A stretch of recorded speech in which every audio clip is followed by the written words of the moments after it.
Hey everybody, this is David Pendleton. I'm going to give you a walkthrough of my pro round. I'm still working on figuring out how to get the live streaming up and running, but for now I'll show you the replays of all of my shots, and I'll try to go a little slower this time so you can take some notes if you want to. That's the feedback I got from my last video. And if you like this, if you find it helpful, then please subscribe. So I'll show you where I'm at so far. I'm sitting in second place with a minus 26. Now the good news is I went minus 14 on the back nine, minus 12 on the front nine. So I took some good detailed notes from my qualifying round and from my front nine, and I was able to make the right adjustments on the back nine, so which gave me, a lot more confidence heading into the finals here in the next few days. But we'll go ahead and hop into it here. So I'll show you how I'm playing hole one, which is something I've been testing out since the qualifying rounds, and I'm getting really close to the hole-in-one, and it's very different than what most people are playing hole one or how they're playing hole one.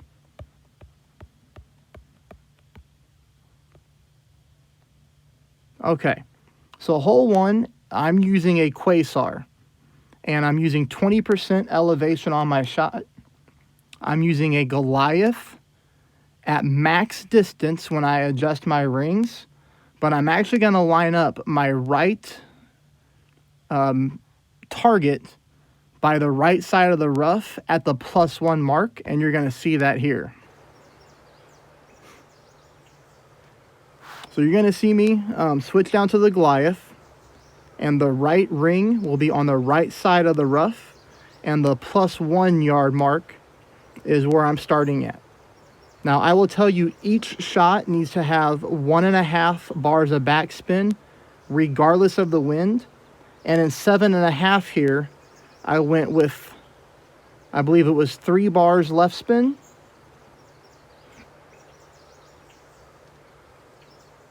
But moving forward, if I get that same wind, I'm going to use 3.25, and it should be a hole-in-one. You're going to see me get very close.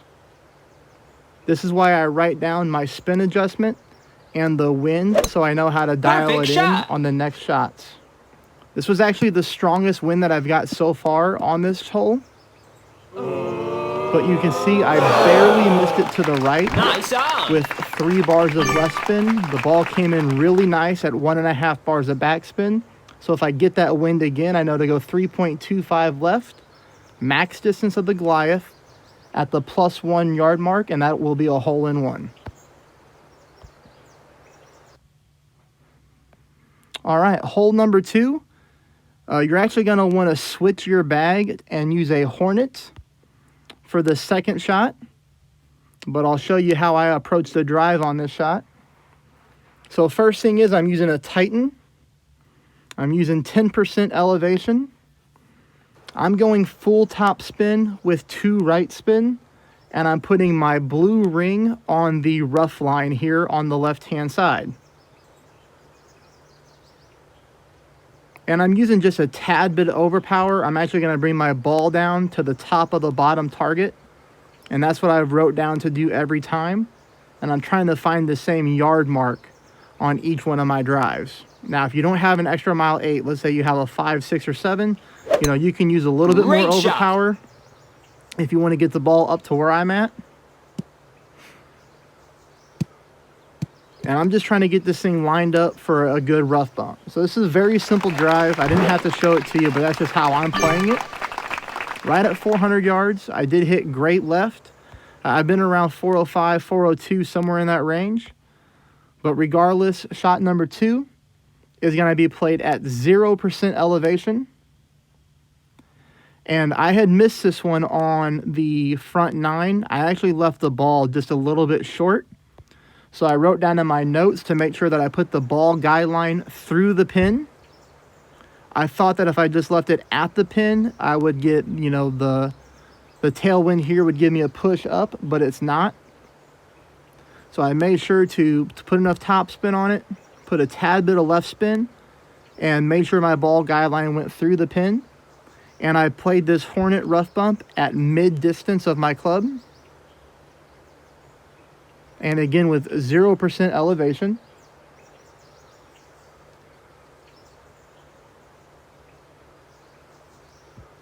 See, you hit perfect here, shot. which is the key. And we got a really good roll right into the cup. So that was a great shot at the easy drop. Eagle. And hopefully we can get that win in the finals.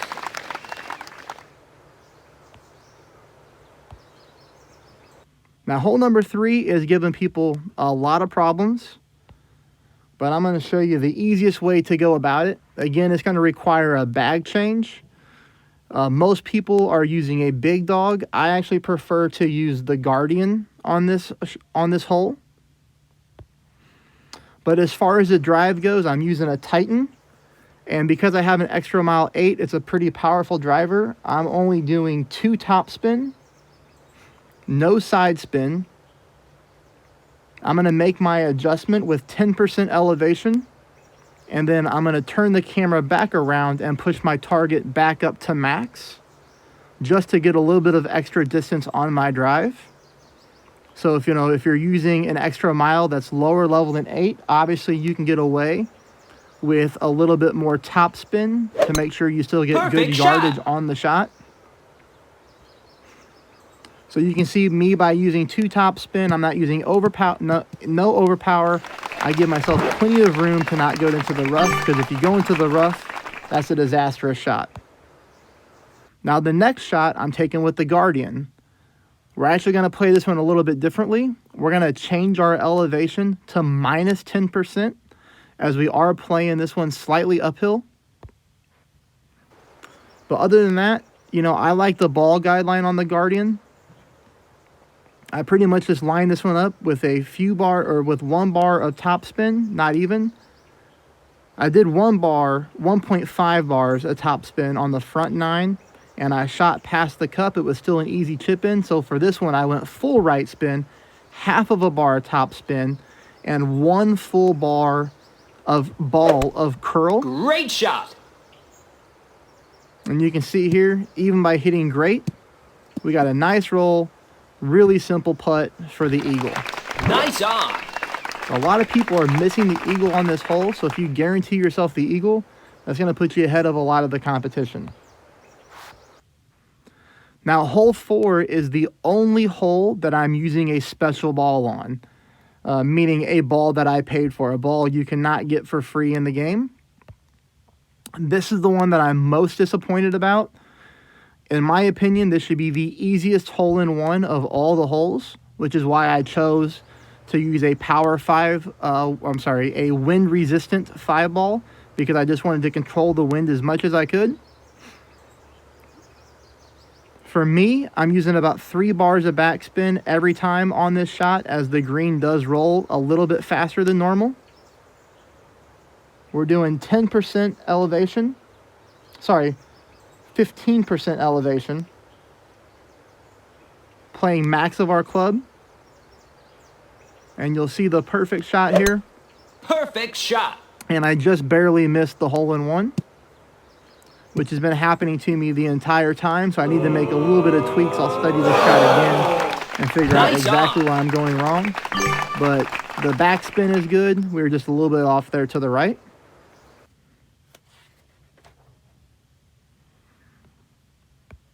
Hole number 5, we're going to be using a Katana, and we're going to be using 10% elevation on our drive. And I'll show you where I've been lining up on this one. I put a little bit of my white ring in the rough here just to keep my ball on the right-hand side of the fairway and really avoid this bunker to the left. I use full top spin, as much right spin as possible. Again, I adjust 10% elevation. And I use about 1/4 of a ball of right curl after pushing my target back up to max. Great shot. I hit great left. I did that in the qualifying round as well, which is why I moved my target more to the right. Because normally when I miss great, I normally miss great left. But regardless, we're on the fairway. It gives us a nice, simple, straightforward shot for shot number 2.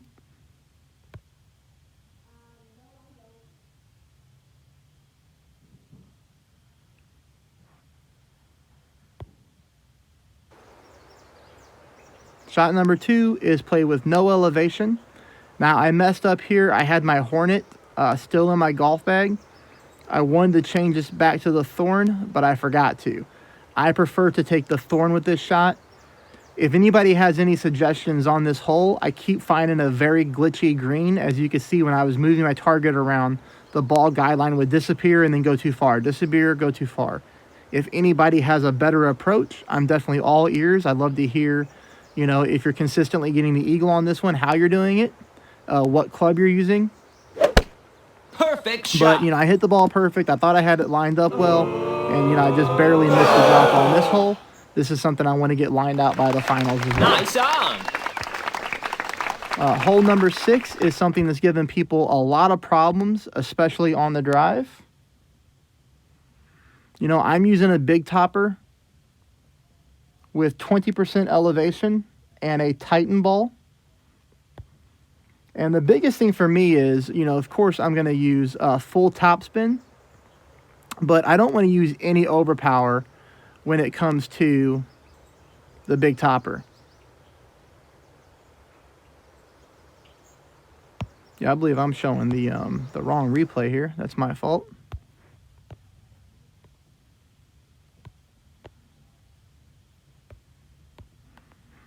Had the wrong one highlighted. So again, big topper, 20% elevation, full top spin, no side spin. You know, and I prefer to not use overpower with the big topper. I think I just used just a smidge of overpower just for a little bit of extra distance. But it's probably something I'm going to take off and just go with a normal shot.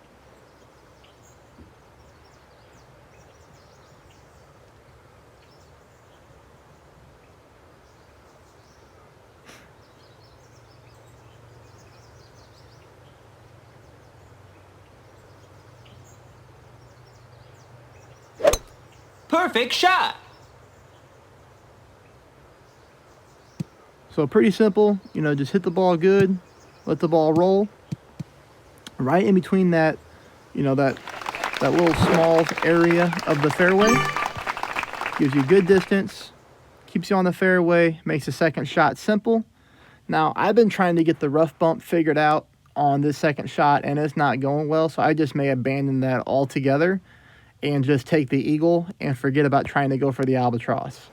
Again, if this is the shot that you're hitting, then please let me know. But I think what I'm going to do moving forward is just put my target there on the fairway, use full left spin to line up towards the hole, and see if I can get closer that way. Because what I'm doing with this rump buff not working. For time purposes, I'm not going to show you the whole shot because I sit here and I mess around with it for a while. I almost run out of time. But you can see that's the approach that I'm taking there. But I'm going to change it for the finals.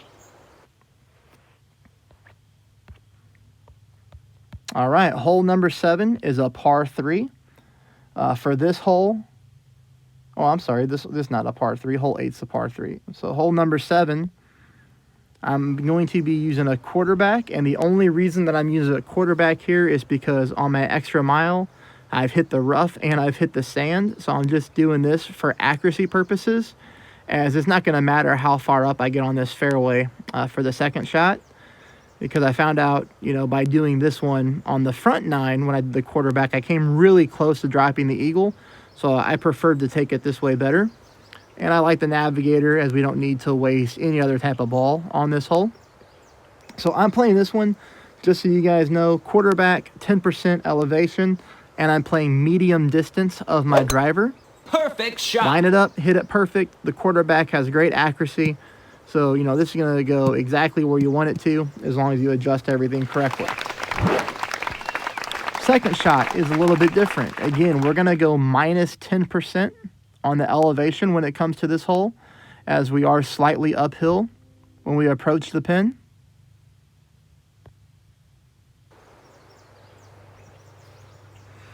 So I'm playing this one with my Goliath, and I am going to go for the rough bump.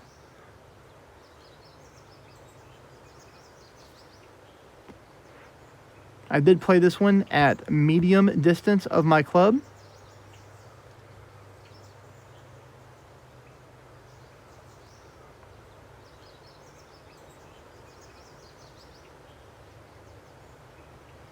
So that was a 2.7 ring adjustment.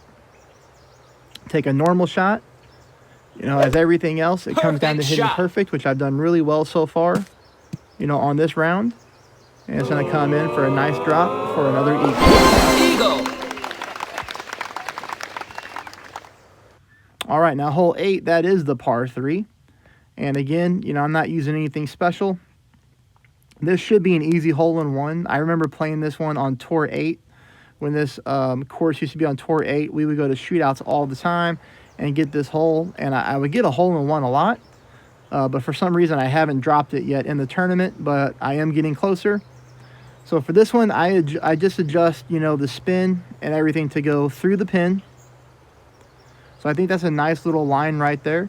I do play it at 10%, and I play it max of my sniper, even though we're not exactly at max.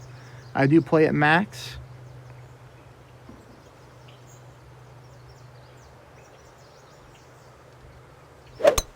Great shot. Now this one, you know, great right is definitely going to take away some distance for me, and it's obviously going to take away the accuracy. So, you know, I need to hit that one perfect. Nice and really off. see where the ball would roll. Unfortunately, I hit it great on the front 9 and the back 9, so I don't have a lot of adjustments to go off there. But, you know, I'll get that one figured out for the finals. All right, last hole. Do your bag change. You know, make sure you get out your big dog or any wood that's going to give you at least 180 yards. So whatever you're comfortable with, whatever, if it's going to be the big dog, if it's going to be your cat, you know, your guardian gets you close, whatever you think.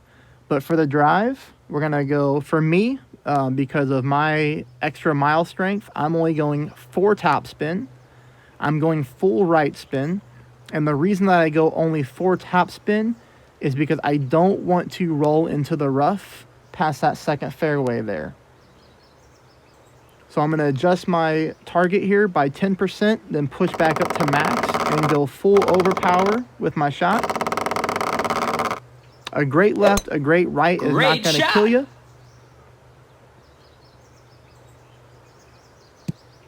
You know, but if you're using a lower level extra mile, you could get away with a little bit more top spin, but you do not want to go into that rough because that will be deadly when it comes to the second shot and trying to get the eagle. As I said, second shot is going to be with, you know, your most powerful wood club. For me, it's a tie between the big dog and the cat. I decided to go with the big dog this time. You know, it's nice to get tailwind on this hole. I'm going to go full right spin. And on this one, I only went 2 bars in a click of top spin. Next time, I'll probably go a little bit more, as I have not landed on the green yet, but I've kept myself in the zone for very simple chip-ins. I'm not using a lot of overpower, but I am using a ton of right curl when it comes to the shot. And next time, I might go full right curl. Perfect Because as you shot. see, I hit perfect here. I got a nice run, but I just barely missed getting onto the green. So a little bit more top spin, a little bit more right curl. I would hit that little slope there and fall down towards the pin. Anyways, that's my approach. All those shots added up for minus 14. And the goal for the finals for me is minus 30. Hopefully this helped. Tell me what you think. And please subscribe. Thank you.